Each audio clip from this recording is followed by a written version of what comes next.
patients were coming in that were very symptomatic, and the physicians would not test them. And I tried to educate the staff and the physicians. I worked at a teaching hospital, and they wouldn't test the people. Pediatrician Dave Carr was told he was suffering from a rare, incurable neurodegenerative disease. He was about to die, demented, blind, deaf, and in a diaper, before he was correctly diagnosed with a vitamin B12 deficiency, a condition that would have been easy to prevent and inexpensive to treat if it had ever even crossed his mind. Dr. Carr did not know that low B12 was shrinking his brain and demyelinating his nerves. He did not know that masked B12 deficiency damage can look just like MS or Parkinson's or Alzheimer's or autism. There's no way in the world in the year 2005 that a vitamin deficiency can do something like this. And yet, B12 deficiency causes serious problems ranging from fatigue to depression to memory loss to heart disease. What your doctor doesn't know about vitamin B12 can hurt you. Low B12 levels are associated with a progressive cerebral atrophy. It's not a placebo. The neurological manifestations well precede the hematologic manifestation. Well, let me simply say you can't live without it. The vitamin B12 deficiency, if left untreated, results in death.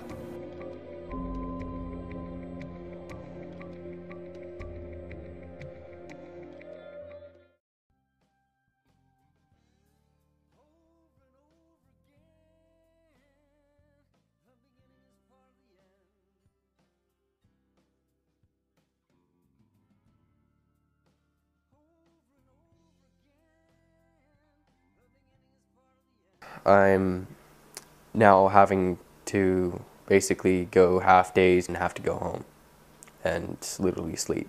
I don't remember the point that I stopped remembering things. He was in the gray area. He was below 5 percentile in both height and weight. I feel stupid. I can't study. I can't concentrate. I have the attention span of a 2-year-old.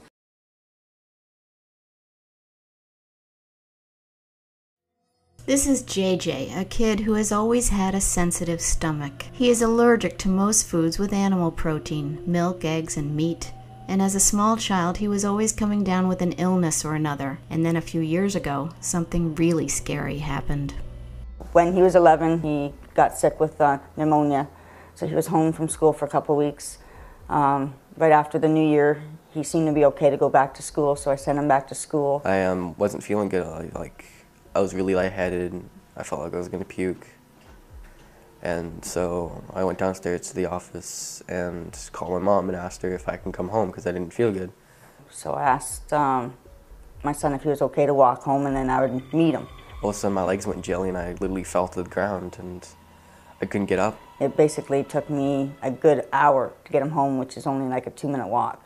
I couldn't move them. It was freaking me out because I didn't know what was wrong. No one understood why JJ had become wheelchair-bound. His condition remained undiagnosed for a year. During that time, he was homeschooled, too tired to attend class. They tried to say it was MS.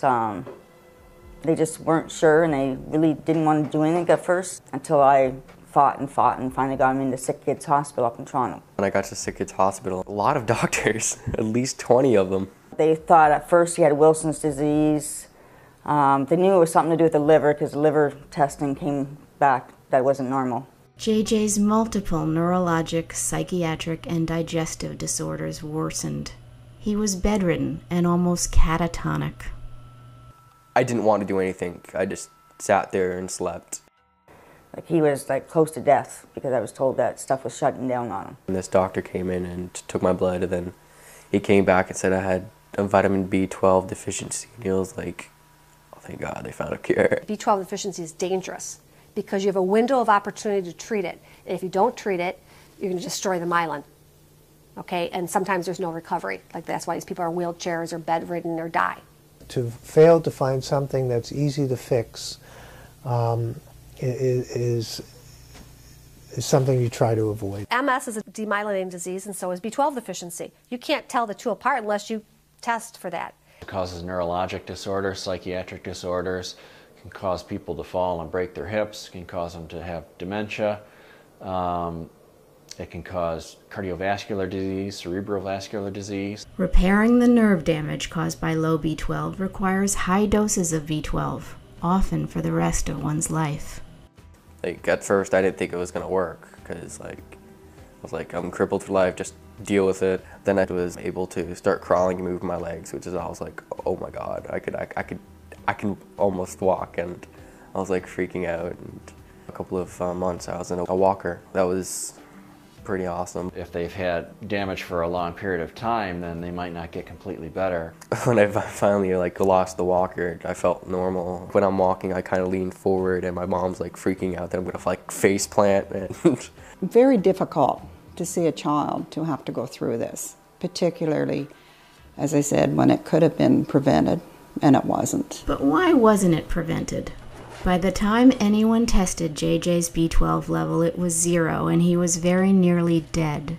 His death would have been recorded as some sort of multi-system failure of unknown cause, not the real cause, B12 deficiency, which is easily treatable if caught in time. It's a knowledge deficit. I don't think they understand the disease. I think the name pernicious anemia is causing problems because they're looking for a severe deadly anemia, and many people don't get the anemia. B12 deficiency may produce neurologic and cognitive change without producing anemia, or even without producing large red cells. One big reason for the missed diagnosis is that JJ's blood count, or CBC, looked normal.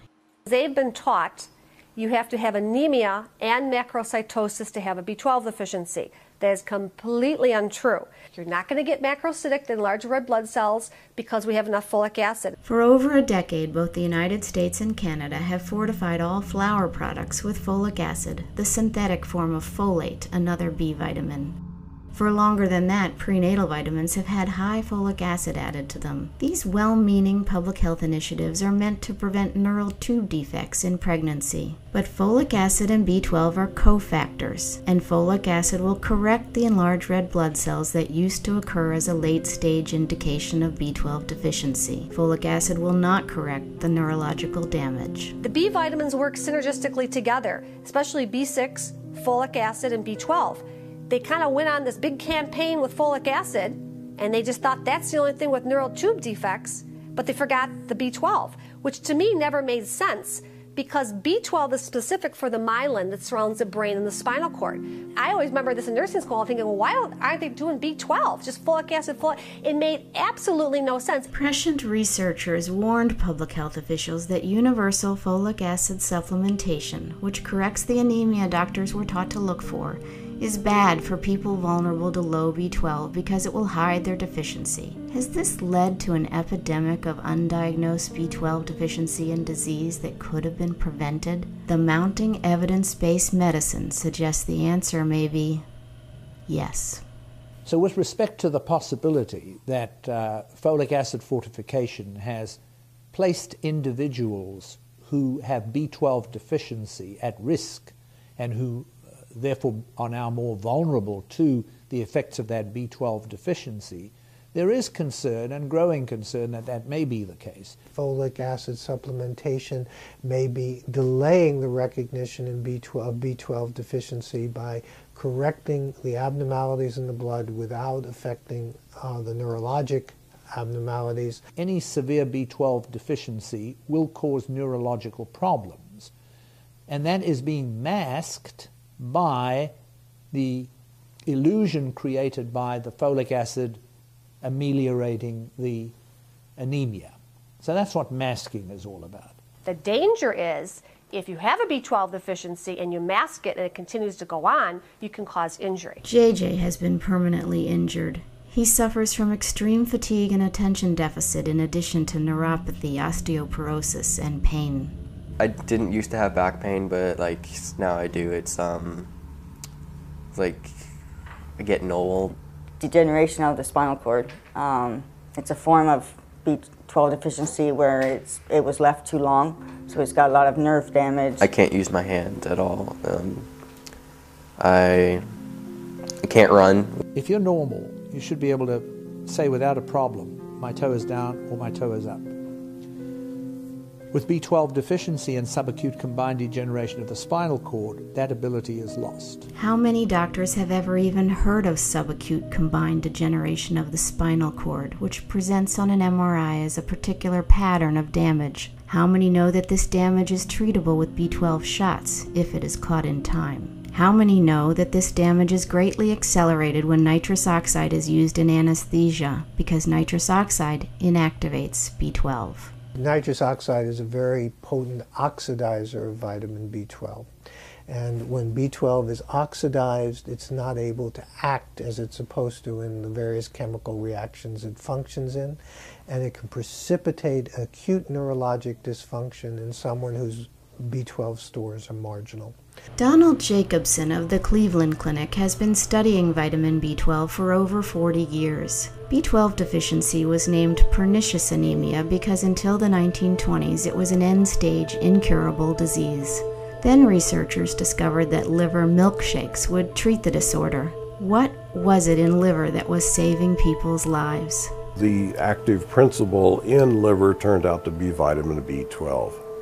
B12 is the largest and most complicated vitamin molecule. Also known as cobalamin, B12 is the only vitamin molecule with a trace mineral constituent, cobalt. It is the hardest vitamin to digest and absorb from food sources. The only food sources of B12 are animal products, putting people like JJ, who can't eat meat, at risk for deficiency. JJ also lacks a protein called intrinsic factor that is necessary to digest B12. Dr. Jacobson explains that researchers first thought that intrinsic factor was the only protein involved in B12 absorption. But now we know there are many proteins involved. There are at least 14 or 15 different proteins involved in this complex process. We probably are not getting enough of this important micronutrient. In the last few decades, has a sort of perfect storm been brewing in terms of more and more people not getting enough B12? Cholesterol warnings have meant that doctors urge patients to eat less meat. More Americans have become vegetarians. Modern medicines that block the absorption of B12 are being used by vast segments of the population. These include metformin for diabetes, acid suppressants for heartburn, oral birth control pills, chemotherapies, and statins.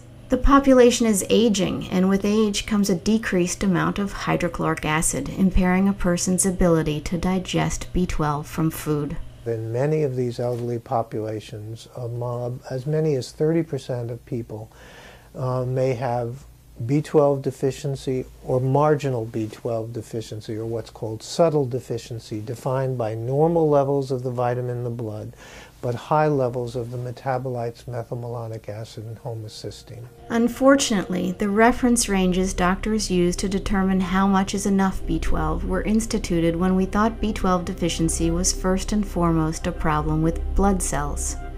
The lower end of the cutoff still reflects when a person might develop severe deadly anemia, so-called pernicious anemia. But long before there will be anemia, there could be other problems from low B12. Problems that include epithelial cell degeneration, psychiatric distress, fatigue, neurologic damage, and circulatory issues, autonomic nervous system dysfunction causing tachycardia, dizziness, breathlessness. And then, as mentioned earlier, despite the warnings by B12 researchers, the U.S. has mandatory folic acid fortification of all flour products. Research shows that unmetabolized synthetic folic acid can build up now in the most vulnerable people and can worsen the nerve damage of a B12 deficiency. So, for example, in the large NHANES study that came out of the group from Tufts, they showed that individuals with low B12 and high folate levels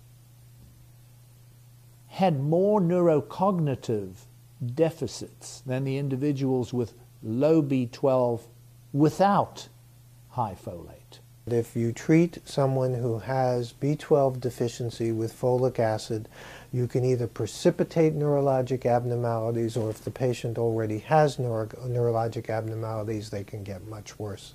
So folic acid should never be given empirically unless one is sure that the B12 status is normal. Who gets tested to see if their B12 status is normal? It is up to individual doctors to know that the rules have changed. But it is very clear that many doctors just plain do not know this, and therefore they may not be appropriately suspicious of the condition of B12 deficiency in absence of anemia. Psychiatric illness is not uncommon with B12 deficiency. It used to be called megaloblastic madness.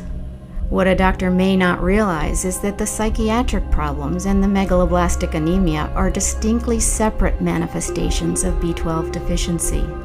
You need not be megaloblastic to be mad from insufficient B12. Perhaps historically, there might have been a belief that the severe anemia and the neurological manifestations, including sometimes what was loosely termed madness, was caused by the anemia. But that soon was replaced by a more rational recognition that these were two essentially separate effects of B12 deficiency. The effects on the blood and bone marrow on the one hand, and the effects on the nervous system on the other hand. Before he started B12 therapy, JJ had unpredictable rage. I could be like happy one second and like really mad for no apparent reason the next, or all of a sudden go mad and just start swearing. When you're deficient in B12, it interferes with the production of serotonin. You would think the standard of care would be if someone has depression, that a physician, a GP, internist, psychiatrist, the standard of care would be you would at least do a serum B12, and do other sensitive tests to back it up or to see if the person has it. And that doesn't happen. They'll give you an antidepressant. It's actually very, very surprising on like one little thing could like mess up your whole life. I had a woman the other month that was in her 40s. She was completely psychotic. The family called the ambulance because they're afraid she was going to injure them or herself. She was seeing a psychiatrist, numerous physicians on all these psychiatric meds. Her B12 came back extremely low, like 120. And her homocysteine had come back, was huge, was like in the 90s. That's high risk of getting vascular problems. So there's an example. In 2010, this woman had numerous physicians, long-standing psychiatric history, in and out of things in the ER to get medically cleared. All that money being generated, and this poor woman and her family, and here she has a significant B12, and nobody knows.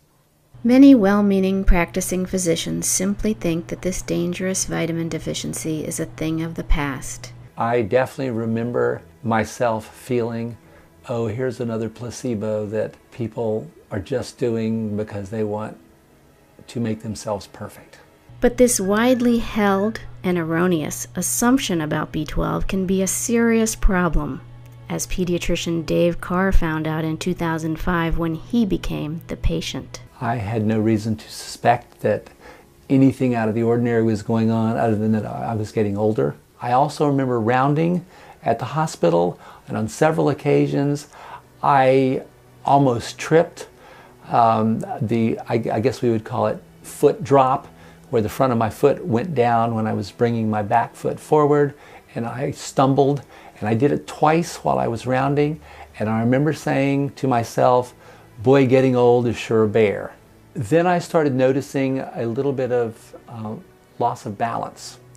At that point, I called an ear, nose, and throat doctor friend, and I questioned him about my equilibrium and thought that maybe I had a problem with my balance in my ear. He said, Dave, I don't think that's what it is.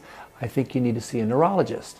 Several weeks later, I was in the office of a well-known neurologist, adult neurologist, and at that point he suspected that I had a condition called multi-system atrophy. And the results came back that were just absolutely devastating. And the olivopontocerebellar atrophy is a death sentence. By June of 2005, I was basically confined to my house in what my son calls my sleeping chair. He was functionally blind. You would have to scream at him to be heard. He could whisper. I remember having panic attacks.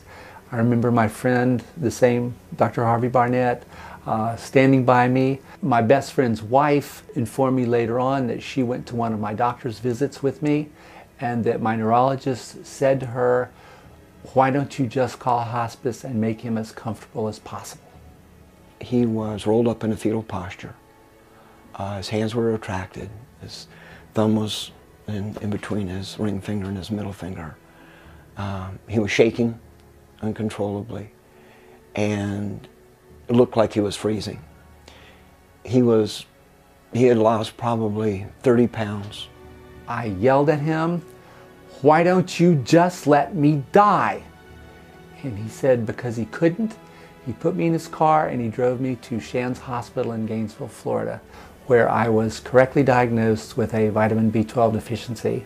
Dr. Carr was immediately started on aggressive B12 shots. Within 3 weeks, he began physical therapy with the friend who saved his life.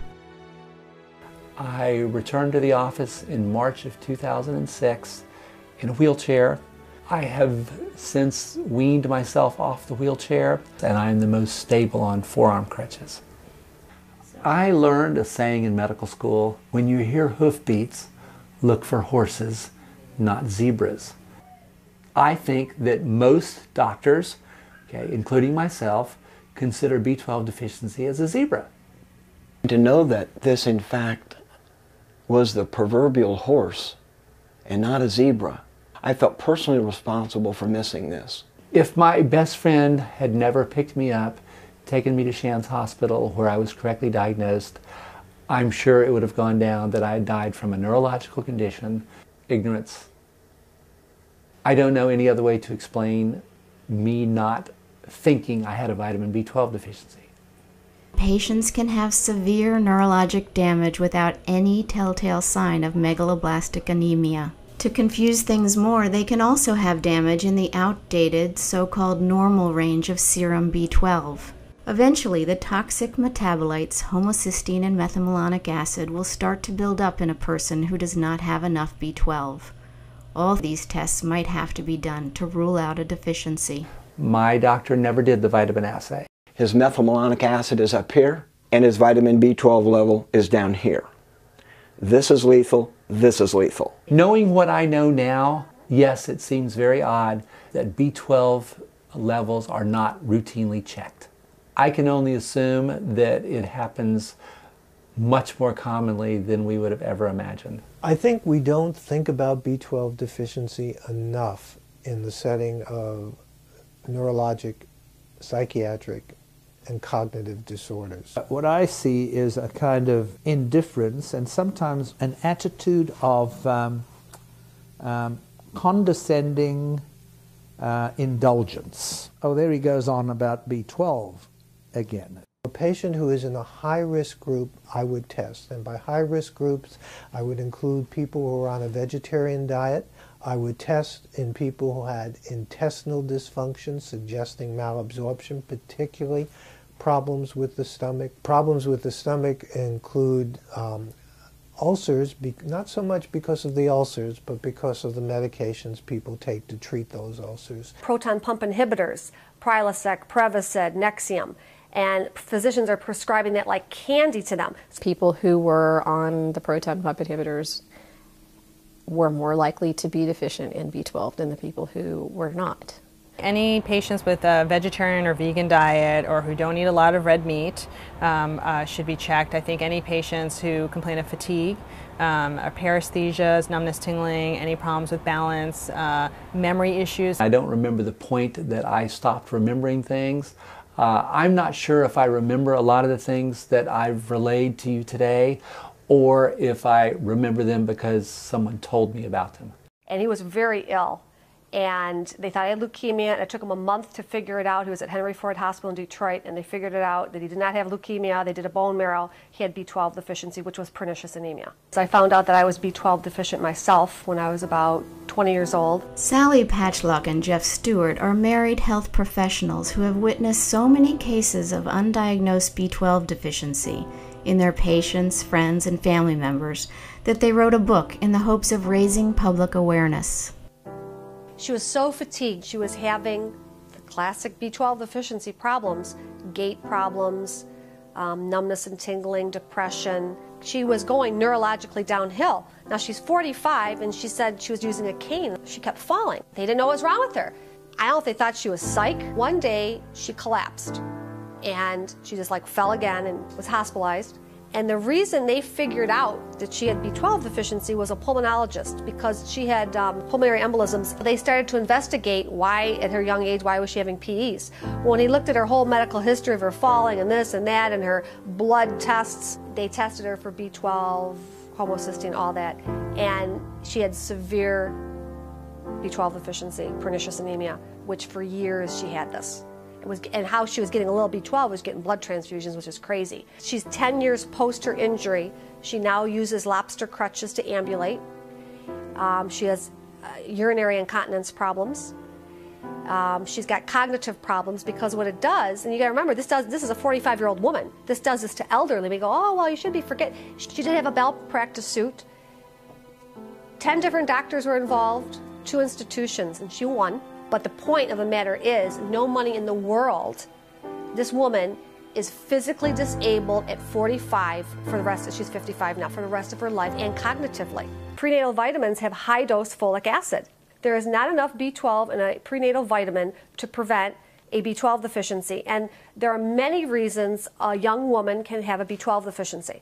A young woman's B12 level could be taxed during a growth spurt when she hits puberty. At the same time, oral birth control pills can interfere with B12 absorption. A young woman may stop eating meat or have a fattish diet that is low in B12, or have an eating disorder.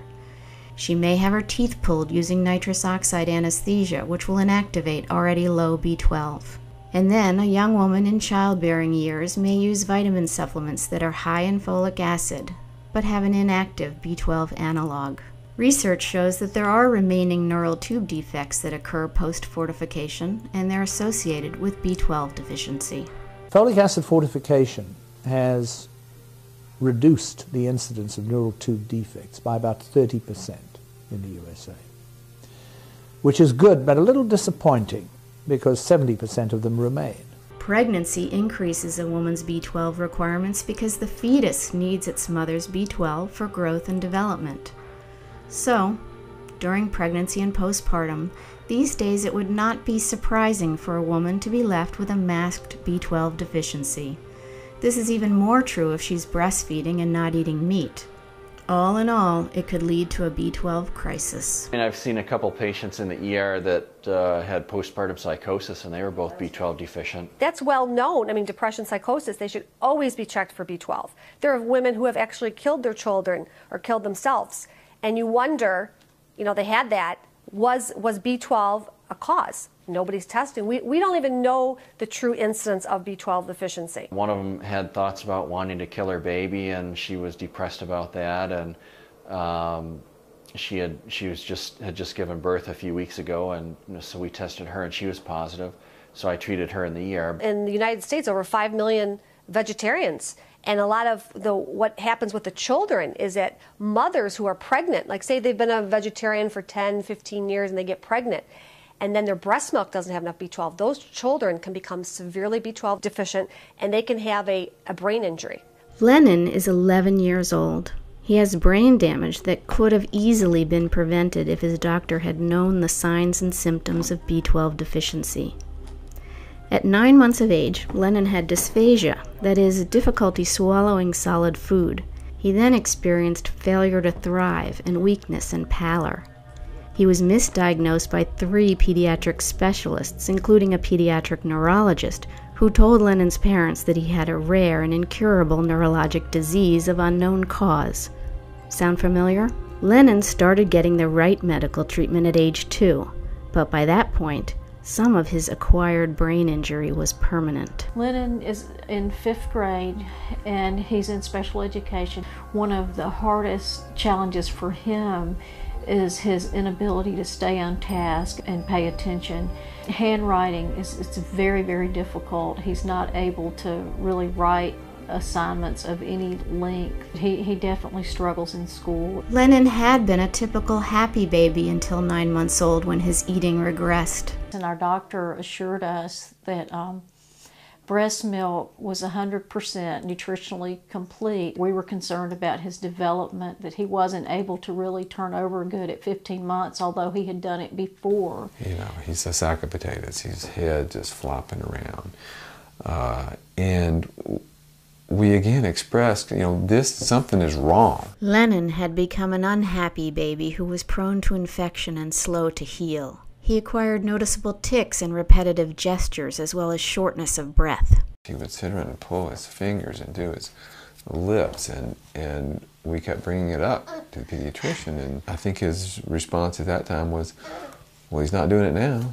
We trusted him. He was the head of pediatrics at a major hospital here in Birmingham. By age 2, Lennon had severe neurological problems, and the family was told nothing could be done. Only after gathering his medical records did his parents realize that he was dying of B12 deficiency. He had all the classic symptoms, you know, pale skin, pale lips, weakness, floppy muscles, I mean, you name it, he had it. Lennon's B12, homocysteine, and methylmalonic acid were all abnormal. Homocysteine, if your levels are over 15, you're at high risk for a stroke, heart attack, and his was 89.7. Basically, he was building up some toxins in his body. As soon as Lennon was put on B12 shots, he began his recovery, and he began eating solid food.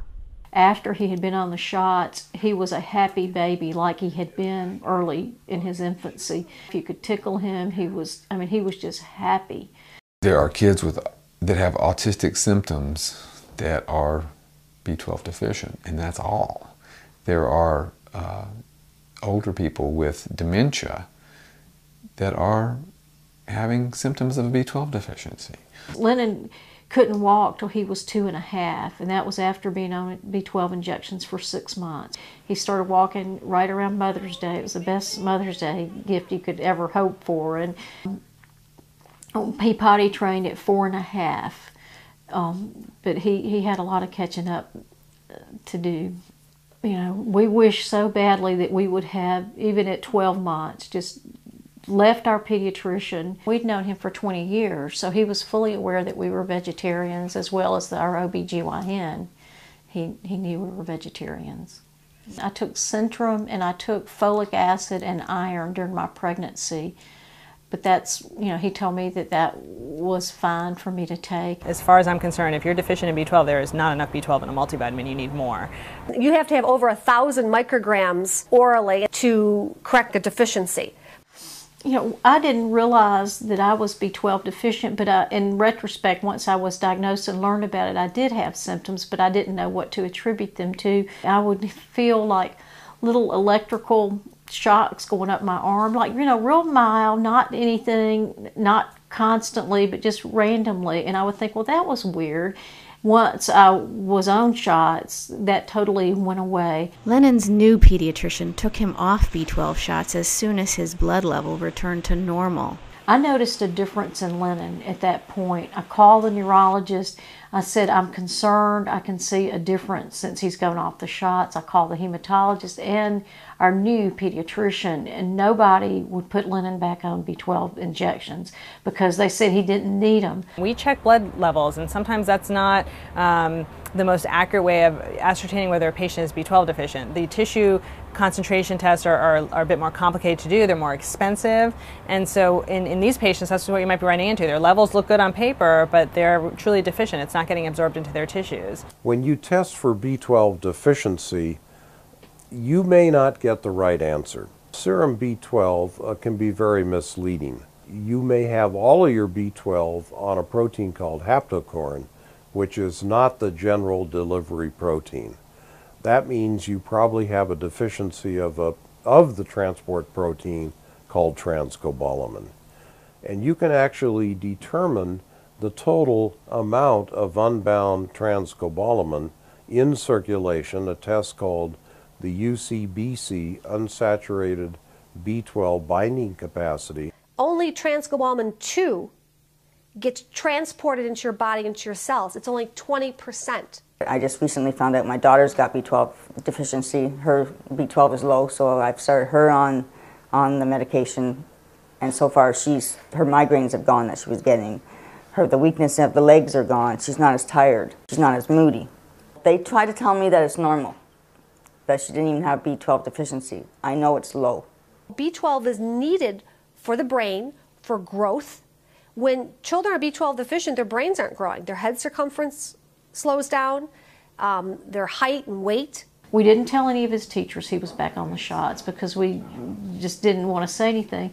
Every teacher came to us, said his fine motor skills, he's better, his attention was better, he seemed happier, he was more sociable. I've seen patients like this as well who were seen elsewhere and who had levels that fell within the reference range. I'm not quite sure what the best way to address that problem is, again, other than through education of the physicians as well as of the public. To help educate the physicians and the public, Lennon's parents hosted a B12 awareness event at their art gallery. Unbelievable how prevalent it is and unknown. It's definitely more prevalent than we know. There are people that have abnormal values that you wouldn't expect. There's like, I think 8 houses on our street, and out of those 8 houses, there have been 5 people diagnosed with B12 deficiency.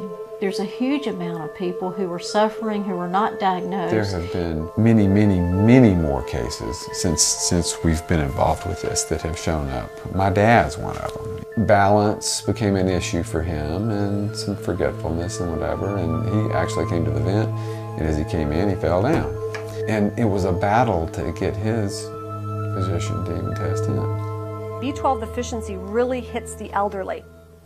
They come in the emergency room and they fall. We should always check them, and so should their internists and GPs, etc. There's no excuse to not screen for it. In the elderly, certainly not. Elderly are known not to have enough hydrochloric acid, so they are at higher risk than the normal population to have a B12 deficiency. How much vitamin B12 does it take to correct this abnormality?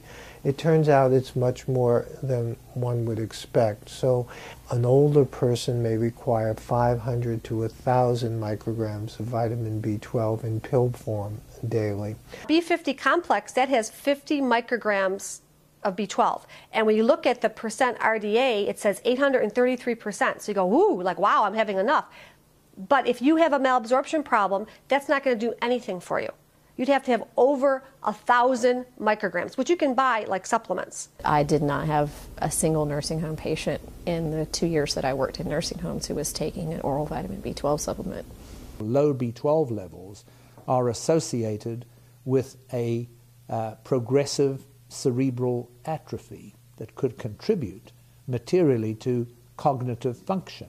If someone has dementia and any test abnormality that raises the question of B12 deficiency, be it a low B12 level or an elevated level of homocysteine or an elevated level of methylmalonic acid, I believe that person should be treated intensively with parenteral B12. B12 is very, very cheap. A shot costs like not even $1. You could treat somebody for an entire year for with $36. Failure to treat early and aggressively might lead to irreversible loss of mental function. Whether or not damage already done will be reversible will depend on duration and severity. If you find B12 deficiency before it causes problems in patients, you save the insurance companies a lot of money because, yes, absolutely, patients can fall, they can have, see a neurologist, get a whole slew of tests, including MRIs and EMGs, and it's a simple answer. I was surprised to find my mom was positive for B12 deficiency. She had a tremor in her arm, and she went to a neurologist, and they did MRIs and CAT scans, EMGs, and all that kind of stuff on her. And they diagnosed her with essential tremor and put her on, I think, myceline, which is an anti-seizure drug, which made her dizzy, on top of having an arm shaking. And so Sally said we should test her, so we got her blood and urine and tested her, and she came back positive. She's on thyroid medicine, so she's thyroid deficient, so it's another autoimmune disease which can go along with it.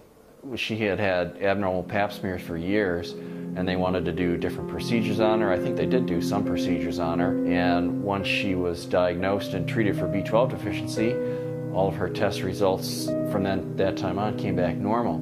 It's called dysplasia, cell changes that are an early form of precancerous lesions. Low B12 can cause dysplasia in many tissues, putting its victims at risk for cancer. Nobel Prizes have been awarded to scientists for their work in B12. Its discovery and synthesis was nothing less than amazing and life-changing for so many people. Finally, doctors could easily treat and cure B12 deficiency.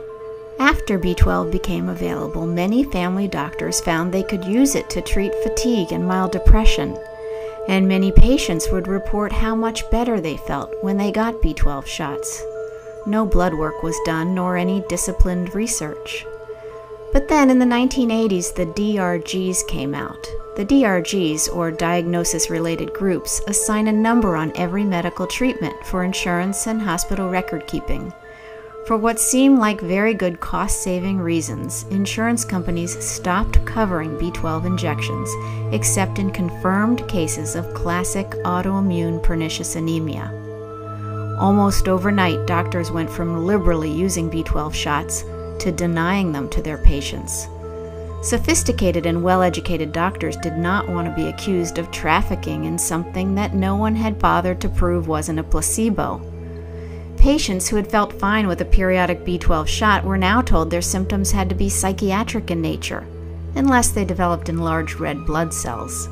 Cell size is a late finding, not the first sign of B12 deficiency, and if you also had iron deficiency, which causes small cell size, that might confuse things by normalizing cell size anyway. And now, folic acid fortification has taken away the late finding, the only finding that many physicians were ever taught to look for.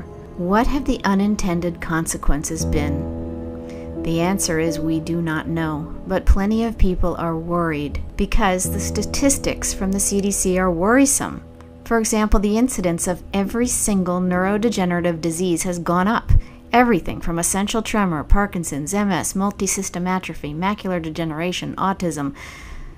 Is it just coincidental? The neurological manifestations well precede the hematologic manifestations. That's why we are missing patients and we're causing neurologic injury. And we're costing a lot of money. Billions of healthcare dollars are being wasted because we're putting people on antidepressants, on dementia drugs, we're giving Procrit for anemia, we're giving blood transfusions. Patients are coming in because they're having balance and falls and they fracture their hip. When you fracture a hip, it costs over $50,000 from the time you fall at your house, get an ambulance ride to the ER, you have surgery, and you go to rehab within like a 2-month period. That's $50,000. Dementia, cognitive problems. It costs $60,000 for someone to be in a dementia ward nowadays. No doctor wants to let something that is easy to treat progress beyond repair. When B12 deficiency goes untreated, it is, as Sally Patchlock says, a sign of a knowledge deficit. The doctor that misdiagnosed me was sued for malpractice. Yes, I won. Perhaps the growing number of lawsuits will be the action-forcing events for a change in the standard of care. The stakes are high because untreated damage is permanent.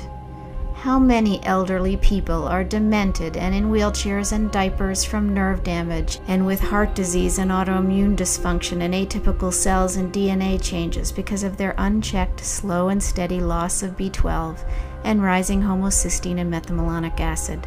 We don't know. In medical school, I think we had half a lecture that covered B12 out of all the time I was in medical school.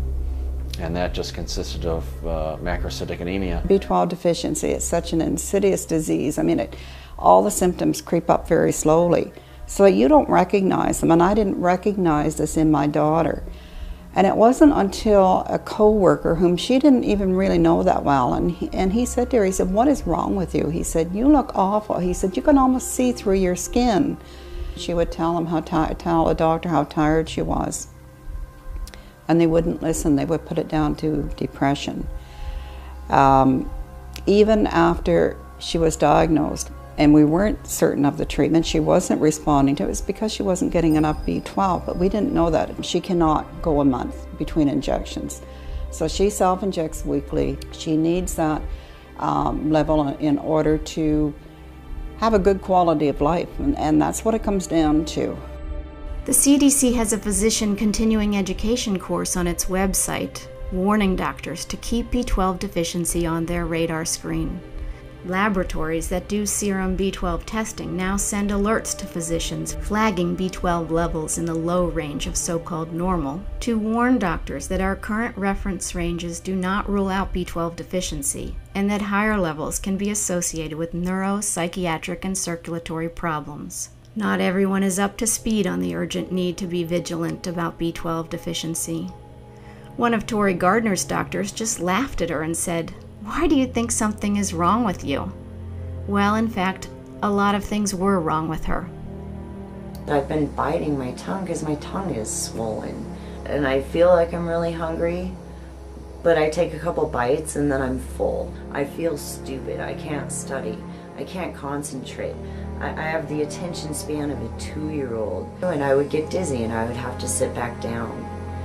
Or I would get up and I would find myself in a different room but not remembering why I was there. Like I would just sit there and scratch in class, and I would try to not because I was so self-conscious of it. It actually felt like something was hatching in my head, worms. Tori grew up with horses and she was once a trick rider in rodeo shows.